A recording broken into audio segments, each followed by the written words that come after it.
So இந்த புத்தகத்தோட பேர் வந்து என் சிவப்பு பால் பயன்பெனா. ஸோ மாடசாமி அவர்கள் வந்து எழுதியிருக்காங்க.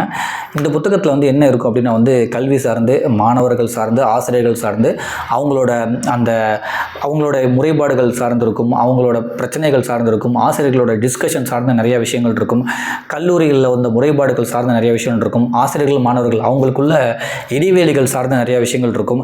ஸோ அவங்க மாணவர்களை பற்றி நினைக்கிறது, மாணவர்கள் வந்து ஆசிரியர்கள் பற்றி, நிர்வாகத்தை பற்றி நினைக்கிறது, அந்த மாதிரி நிறைய விஷயங்கள் வந்து கட்டுரையாக சொல்லியிருக்காங்க. அவங்களோட மாணவர்கள் ஆசிரியர்களோட உளவியல் சார்ந்த நிறைய விஷயங்களுமே வந்து இதில் இருக்கும். அதாவது ஒரு மாணவரும் ஆசிரியரும் வந்து எப்படி இருக்கணும், எப்படி இருக்கக்கூடாது அப்படின்ற ஒரு விஷயங்களுமே இதில் இருக்கும். ஆசிரியர்களுக்கு வந்து மாணவர்கள்ட்ட வந்து எப்படி நெருக்கமாகிறது அப்படின்ற விஷயமும் இதில் இருக்கும். எப்படிலாம் வந்து நம்ம பாடத்தை நடத்தலாம், இதெல்லாம் வந்து புதுசாக கொண்டு வரலாம், அப்படியே புதுசாக கொண்டு வந்து நமக்கு அப்ரிசியேஷன் வந்து கிடைக்கலனா அதை எப்படி நம்ம ஓவர் கம் பண்ணுறது, அப்படியான ஆசிரியர்களுக்கு தகுந்த விஷயங்களுமே இதில் நிறையா இருக்கும். ஸோ இது வந்து ஒரு 100 ரூபா புத்தகம். எந்த வெப்சைட்டில் கம்மியாக கிடைக்குதோ வாங்கி படிங்க. நிறைய நல்ல விஷயங்கள் நிறைய இந்த புத்தகம் இருக்குது. நன்றி.